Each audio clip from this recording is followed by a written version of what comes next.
Amount ಜಾಸ್ತಿ ಆಗಿದೆ ಅಷ್ಟೇ. ಅಷ್ಟು ಬಿಟ್ಟರೆ ದನಿನಲ್ಲಿ ಮೇಸದ್ರಾಗ ಇನ್ನೊಂದು ಮೇಸ ಗಾಸಿ ಇನ್ನೊಂದು ಒಂದೊಂದಿಲ್ಲ. ಓಕೆ. ಇಲ್ಲ ಕೆಲವರಪ್ಪ ಅಂದ ಶಿವಕಿಕ್ಕೆ ಒಂದು 2 ದಿನ ಕಟ್ಕೊಂಡು ಘಾಟಿ ಹತ್ರಕ್ಕೆ ಬಂತಂದು ಇಟ್ಕೊಂಡು ಕಟ್ಟಿ ಹಾಕ್ಬಿಟ್ಟೆ ನಾನು ಅಷ್ಟವು ಅಂತ ನಾವು ಹೇಳ್ಕೊಳಲ್ಲ. ವರ್ಷದಿಂದ ವರ್ಷಕ್ಕೆ ಹುಲ್ಲ ಹಾಕ್ಕೊಂಡು ಹೊಡ್ಕೊಂಡು ಘಾಟಿ ಜಾತ್ರೆ ಕಟ್ತೀವಿ ನಾವು. ಓಕೆ. ಈ ಘಾಟಿ ಜಾತ್ರೆ ಬಿಟ್ಟರೆ ಬೇರೆ ಯಾವ ಜಾತ್ರೆ ಮಾಡ್ತೀರಾ? ನಾವು ಯಾವ ಜಾತ್ರೆ ಮಾಡೋದು ನೋಡಕ್ಕೆ ಹೋಗ್ತೀನಿ ಅಷ್ಟೇ. ಖುಷಿ ಆಗ್ತಿದೆ, ಯಾಕೆಂದರೆ ಎಲ್ಲ ಕಡೆನೂ ಸ್ನೇಹಿತರುಗಳು ಇದ್ದಾಗಲೇ ದನ ಕರ ತೆಗಿಯೋಕ್ಕಾಗೋದು, ಚೆನ್ನಾಗಿ ಒಂದು ಬೆಳವಣಿಗೆ ಆಗೋದು. ಓಕೆ. ಇವಾಗ ಎಲ್ಲ ನಾನು ಏನು ವಿಚಾರ ಹೇಳಬೇಕು ಅಂದರೆ, ನಾನು ತುಂಬ ಸತಿ ಹೇಳ್ತಾ ಇರ್ತೀನಿ, ದಯವಿಟ್ಟು ರೈತರ ಮನೆಯಲ್ಲಿ ದನ ತಗೊಳ್ಳಿ, ಯಾರೋ ಒಬ್ಬ ದಳ್ಳಾಳಿ ಹತ್ರ ಹೋಗಿ ದನ ತಗೋಬೇಡಿ ಅಂತ. ಅದು ಕೆಲವ್ರಿಗೆ ಮುಜುಗರ ಆಗಿರುತ್ತೋ ಅಥವಾ ಸಂಕಟ ಆಗಿರುತ್ತೋ ನನಗೆ ಗೊತ್ತಿಲ್ಲ. ನಾನು ಯಾವತ್ತೂ ನಾನು ರೈತರ ಪರನೇ, ಅದಕ್ಕೆ ಸಲುವಾಗಿ ನಾನು ರೈತರ ಪರನೇ ಮಾತಾಡೋದು. ಅವ್ರಿಗೆ ಮುಜುಗರ ಆಗಿದ್ದರೆ ಅದನ್ನು ಬಾಯ್ಬಿಟ್ಟು ಹೇಳಿ, ಇಲ್ಲ ನಾನು ನಂಬರ್ ಹಾಕಿರ್ತೀನಿ, ಆದಷ್ಟು ಫೋನ್ ಮಾಡಿ ಹೇಳಿ. ಮೆಸೇಜಲ್ಲಿ ನೆಗೆಟಿವ್ ಆಗಿ ಮೆಸೇಜ್ ಮಾಡೋದು ಅದು ಇಡಿಸ್ದೇ ಇರೋದು. ಅಂದರೆ ನಾವು ರೈತರು ಅಂತಂದಾಗ ನಾವು ರೈತರ ಪರನೇ ನಿಲ್ಲಬೇಕು. ದಳ್ಳಾಳಿ ಪರ ನಿಂದರೆ ಅದು ದಳ್ಳಾಳಿ ಆಗೋಯ್ತದೆ. ನಾನು ರೈತರ ಮನೆಯಿಂದ ಇನ್ನೊಬ್ಬರು ರೈತರ ಮನೆಗೆ ದನ ಕೊಡಿಸ್ತೀನಿ ಅನ್ನೋದೇನೂ ಬರೋದಿಲ್ಲ.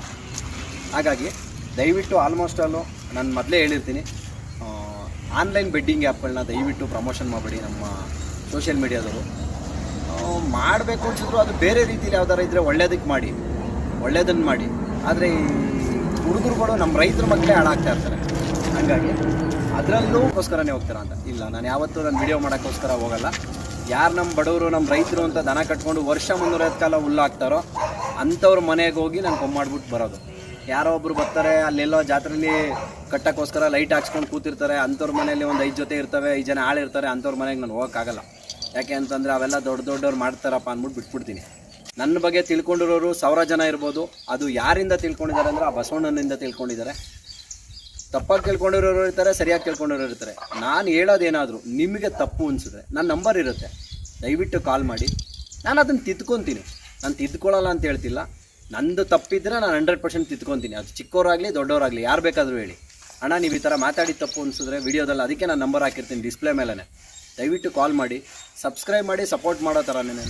ನಾನು ತಪ್ಪು ಮಾಡಿದಾಗಲೂ ನನ್ನನ್ನು ತಿದ್ದೋ ಅಧಿಕಾರ ನಿಮಗಿದೆ, ನಾನಿಲ್ಲ ಅಂತ ಹೇಳ್ತಿಲ್ಲ. ಅದನ್ನು ಬಿಟ್ಬಿಟ್ಟು ನೆಗೆಟಿವ್ ಆಗಿ ಮೆಸೇಜ್ ಮಾಡೋದು, ಆ ಥರ ಎಲ್ಲ ಮಾಡೋಕ್ಕೆ ಹೋದರೆ ಅದು ಹೇಳ್ಬಿಟ್ಟೆ ಮಾಡಿ, ನಾನೇ ಮಾಡ್ತಿದ್ದೀನಿ ಅಂತ. ನಾನು ಬೇಕಾದ್ರೆ ನಿಮ್ಮ ಎದುರುಗಡೆನೇ ಬರ್ತೀನಿ. ಅದನ್ನು ಬಿಟ್ಬಿಟ್ಟು ವಿಡಿಯೋದಲ್ಲಿ ನೆಗೆಟಿವ್ ಆಗಿ ಮೆಸೇಜ್ ಹಾಕೋದು ಅದು ಒಳ್ಳೆಯದಲ್ಲ. ಇಷ್ಟಂತೂ ಹೇಳಿರ್ತೀನಿ. ನನ್ನಿಂದ ತಪ್ಪಾಗಿದ್ದರೆ ನನ್ನ ಕಾಂಟ್ಯಾಕ್ಟ್ ನಂಬರ್ ಇರುತ್ತೆ, ದಯವಿಟ್ಟು ಕಾಲ್ ಮಾಡಿ. ಅಣ್ಣ ನೀವು ಈ ಪದ ಉಪಯೋಗಿಸಿರೋದು ತಪ್ಪು, ದಯವಿಟ್ಟು ನೀವು ಆ ಪದನ ಉಪಯೋಗಿಸ್ಬೇಡಿ, ತಿದ್ದುಕೊಳ್ಳಿ ಅಂತ ಹೇಳಿದ್ರೆ ನಾನು ಡೆಫಿನೆಟ್ಲಿ ತಿದ್ಕೊತೀನಿ. ಸರಿನಾ? Okay, thank you.